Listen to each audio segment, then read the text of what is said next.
All right, this video here is going to look at operations with scientific notation. There are two things that you need to know going into this. One is our laws of exponents, particularly Law 1 and Law 2. So if you do not know the laws of exponents, go back and watch those videos first. Second thing you need to know is what scientific notation is. If you don't know what scientific notation is, go back to my last video for scientific notation and watch that one before continuing on.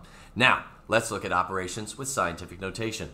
First operation we're going to look at is multiplying. When I'm multiplying two numbers in scientific notation, I need to understand that it's really multiplication across the whole board. All right? And I'm not looking for an exact answer. I'm only looking for an estimate. If you want a really exact answer, get out your calculator. The problem is, on the PSSA exam, you're not going to be able to use your calculator for problems like this. But they are going to be multiple choice, and so you just need an approximate answer.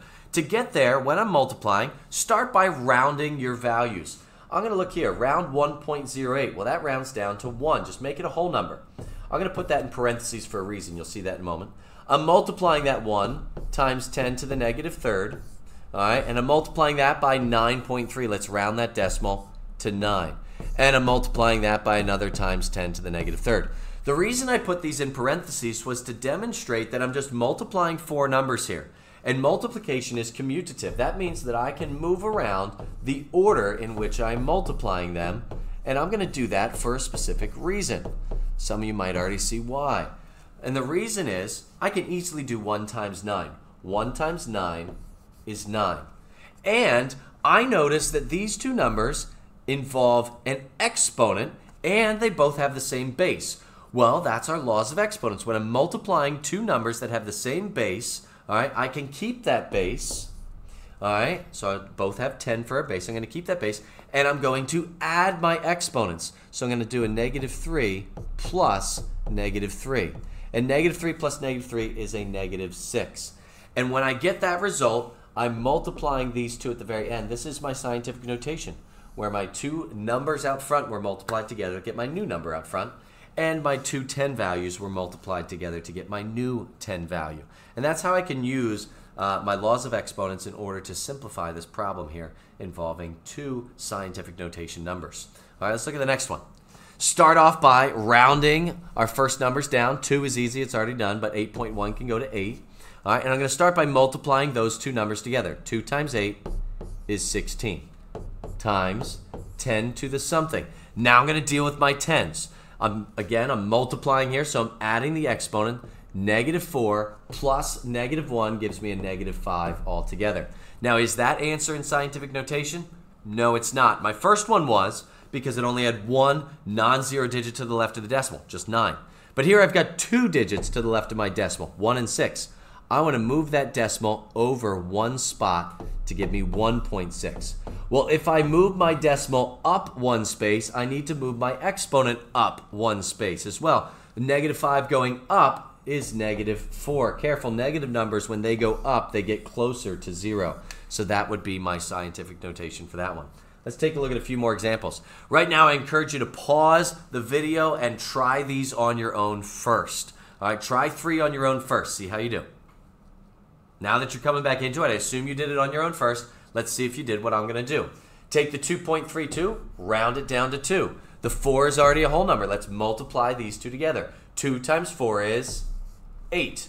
All right, now deal with my tens. It's going to be times 10 to the, I'm multiplying here, so I'm going to add my exponents of negative 5 and negative 6 to get negative 11. That is in scientific notation because it's one digit to the left of the decimal. Pause the video, try 4. All right, coming back in now, let's see how you did. 3.48 rounds down to 3. Some people struggle with that, but think about it. 4.0, 3.50, and 3.00. 3.5 is right in the middle. 3.48 would be right here. So it's actually closer to 3 than 4. You don't round twice. You don't use the 8 to round the 4 to a 5 and then the 5 to round up. You don't do that. When you're looking to round, if I'm going to a whole number, you only look at that first decimal place, which is a 4, so we round down. That was a little side tangent. All right, 9.8 rounds to 10. Let's multiply these two together. 3 times 10 is 30. Now let's do our tens. 10 to the third times 10 to the fourth. Well, 3 plus 4 is 7. Now, is this one scientific notation? No, it is not. I need to move my decimal up one space to get me 3.0, or just 3, times 10 to the, and I have to move my exponent up by 1 as well. If I move my decimal up 1, I move my exponent up 1. All right? These are the questions that you're going to see when you get to the PSSA exam. Notice I've got a multiple choice. Let's go ahead and do exactly what we just worked on. Both of these are whole numbers already, so I'm going to start by 7 times 8. 7 times 8 is 56 times 10 to the, and let's look at my exponents. 10 to the 6th times 10 to the negative 5th, 6 plus negative 5 is 1. And this is not in scientific notation, so I'm going to move my decimal up one space to get 5.6 times 10 to the, move my exponent up 1 as well, and see if we can find that answer over here. And there it is, and that's what we're looking at.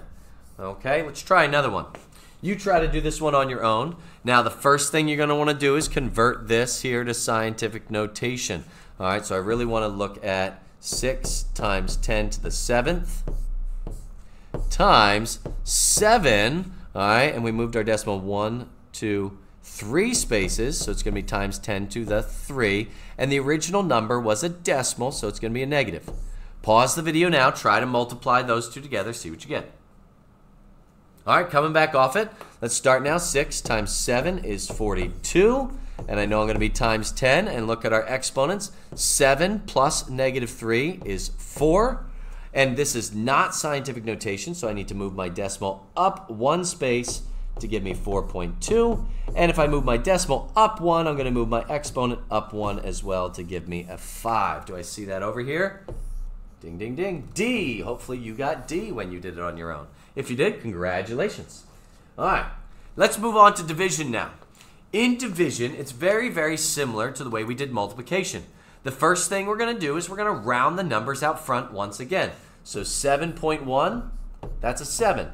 8.2 rounds down to 8. Now, you don't have a calculator here, so you've got to estimate your decimal. I'm not asking you to actually do 7 divided by 8. If you can do that in your head, great. But I just want an estimate. Think about your eighths for a moment. For those of you that don't understand fractions, I'm going to do a little side thing here. All right, so I've got 0/8, 1/8, 2/8, 3/8, 4/8, 5/8, 6/8, 7/8, and 8/8. And let's think about the decimal form of these. First off, 0/8 is 0, and 8/8 is 1.00. That's easy. 4/8 is in the middle. All right, so that one is 0.50.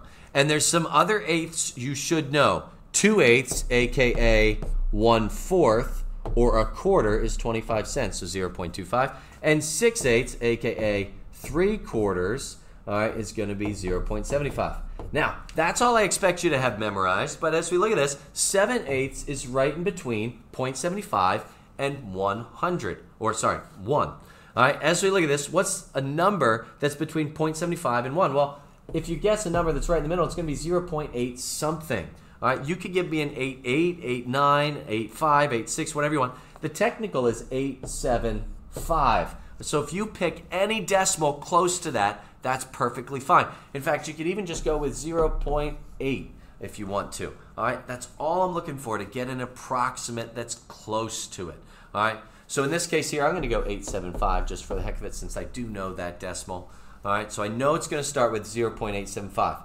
That's the first thing. Take the numbers here, round them to whole numbers, and approximate the decimal. Approximate it.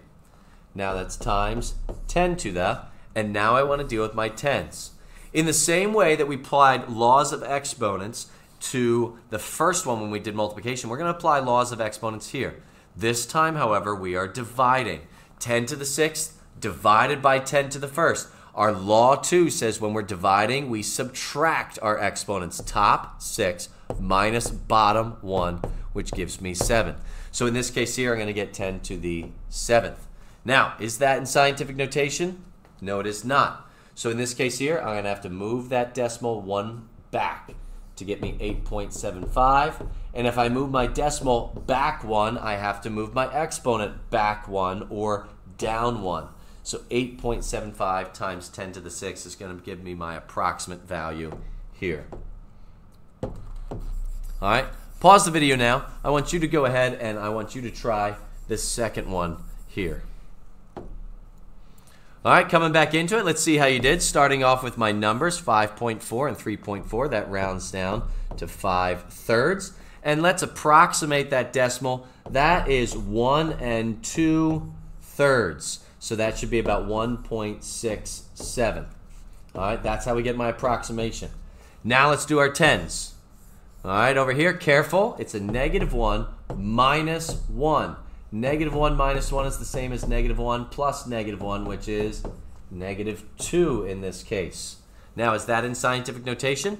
Yes, it is, because it's got one non-zero digit to the left of the decimal. There's my approximate answer. All right, let's take a look at a few more. Now, if you were to do this one 9, all right, if you start by rounding this, I see that I get 4/4. And I want you to be very careful whenever you get 1. I don't want you to put 1. Do not put 1. I want an approximate decimal. So we have to look. Is this number bigger than 1 or less than 1? Look at the top number to determine that. Is your top number bigger or less than the bottom number? In this case, it's bigger than the bottom number. So an approximate for this would be something that's approximately bigger than 1. If it's going to be close to 1, but it's a little bit bigger, just give me 1.1 as your approximate decimal. Just 1/10 bigger than 1 in this case. So 1.1 is a good decimal approximate. I do not want you to round to a whole number here, all right, and then end up with just 1. Okay, give me a decimal approximation, in this case, 1.1. Now, let's do our tens. We know it's times 10 to the something. Again, I've got 4 minus -4 minus -4. So be careful with that. That's really going to be 4 plus 4, which is 8. And that is in scientific notation. Try 10 now. All right.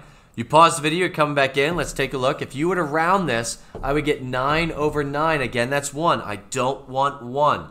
Give me an approximation. Our top number here is not bigger this time. It's smaller. That means the decimal is going to be just less than 1. So give me a 10th less than 1, 0.9. Then deal with our tens. All right, over here with our tens, I've got a -5 minus a -6. Careful with your negatives here. That's -5. Oops. That's -5 plus 6. All right, -5 plus 6 is 1. Now, is this in scientific notation? No, it is not. I need to move my decimal back by 1 to give me 9. So I have to move my exponent back by 1 to give me 0. Well, 9 times 10 to the 0 is just 9. All right, 9 would be a good approximate for this. All right, let's take a look at a few answers or a few problems that you would see on the PSSAs. Go ahead and pause the video. Try to figure this one out on your own.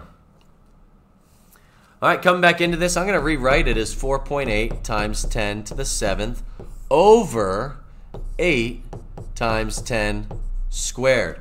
All right, and if I look at this and I go ahead and I round, I'm going to see that I get about 5/8. And if I approximate that decimal, I know that 5/8 is just above half. All right, 4/8 would be half. 5/8 is just above that. So I'm going to give myself a decimal that's just above half, 0.6. Now with my tens, I've got 7 on top, 2 on the bottom. 7 minus 2 is 5. Is that in scientific notation? No, it is not. So I'm going to move my decimal back 1 to give me 6. And therefore, I have to move my exponent back 1 to give me 4. And do I see that answer over here? Yes, it is, right there. All right, let's look at another one. Pause the video. Try to do this one on your own. Just another heads up, you do have to convert that into scientific notation first. All right, at this point, coming back into it, hopefully you finished. I should have 8.1 times 10, times 10 to the -2nd power over 9 times 10 to the -2nd power. If I look at my decimals right here, that's approximately 8/9, which is just below 1, so I'm going to give myself a decimal just below 1, 0.9, times 10 to the, and in this case, -2 minus -2. Be careful, that's -2 plus 2, which is 0 in this case. And this is not scientific notation. I'm going to move my decimal back 1, so therefore I have to move my exponent back 1. I'm looking for something that's approximately 9. times 10 to the negative first power, and right there, it's A. That matches up. All right, so we're all good there.